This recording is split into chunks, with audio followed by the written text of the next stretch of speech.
Hey, what's good? It's your girl Akosia here. I'm giving another book review. Today I'm going to give a book. This book nearly took me out because that's why it took me so long to actually do this review. It's a small book. This is it by Alan Watts, but it's mighty. It's mighty. Basically, it's an essay-based book that spans over 4 years, written by this author. The author delves into the potent reality of spiritual awakening from the context of philosophy and religion. And examples include cosmic consciousness, spiritual awakening, nirvana, and void. It is delineated that these phrases or words don't really justify the experience that's lived out by so many, and rather he wants to describe it as the superlative word it, which I know is so basic, but it actually makes sense when you start reading it. It's like, this is it.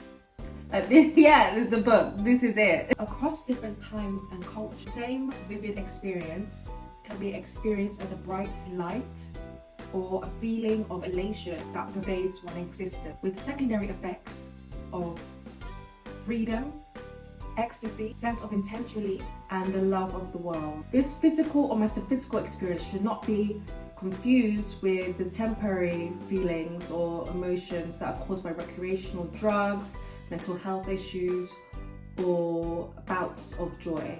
Rather than a book of reformation or preacher-like intention, the purpose of this book is to bask naturally in the truth of spirituality, uniting humanity with a higher being. I found the book difficult to read. Don't get me wrong, I enjoy intellectual rigor, but when I have to literally look up every single word, every sentence I read, I have to look up a new word, it interrupts the flow of reading and it's just irksome. I would also compare it to reading a question in an exam that you have to leave and come back to at the end of the exam because you just don't understand what the question's saying, and you just have to like muzzle over it. Like this is that book, that question in the exam. I literally battled so much with this book that I could not complete it.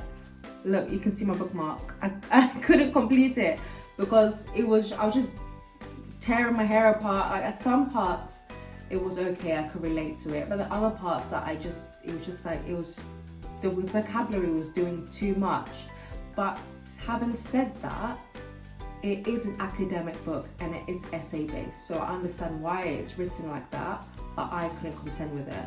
And going back to the fact that I said that the parts I could relate to, there are also parts that I completely disagree with the content, but I don't think that's necessarily a bad thing because it allowed me to affirm my personal beliefs. But there were a few gems. For example, I love how the author puts that the deepest spiritual awakening is found through being selfish. And I don't think he means that in a negative, self-absorbed way, because it says in the Bible, love your God and love your neighbor as you love yourself. Self-love is encouraged in the Bible, and this is what the author's trying to get at. That's through the deepest self-love is when you find your spiritual awakening. And I also, to add to that, I think when you surrender is when you find spiritual awakening as well. And this book talks about surrendering to a higher consciousness, which is basically higher deity, which is basically God. We were always meant to evoke in self-love, but we were meant to always share that with other people. And the author describes this as such a neat, nice way, and I'm just going to read it because I just don't want to get it wrong. The light of infinity, though has no halves, seeks to share it with others. I like that.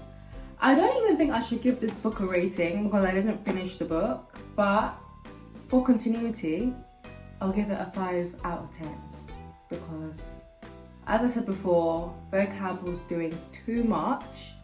Like, had to have a thesaurus right next to me in a dictionary at the same time, flicking through my phone, looking up every other word.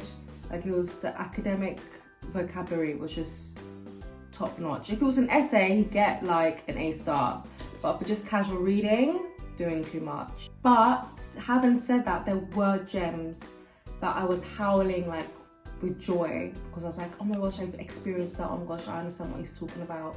And I enjoyed that. I was like, oh gosh, I'm not alone. Like, even though I know I'm not alone because I'm a Christian, and I know other Christians that have had spiritual awakening or had encounters with God, But this let me know that people from different religious backgrounds also have these encounters, and I found my interfaith beliefs, because I just enjoy knowing that Islamic faith have encounters. I enjoy knowing that in Buddhism they have encounters with a high deity, high consciousness.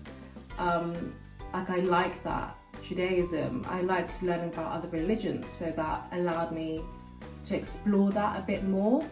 And if you want to explore that as well, because it talks about Zen, which is Chinese philosophy, it talks about that, then I would encourage you to read this book if you can challenge yourself with learning a new word every minute.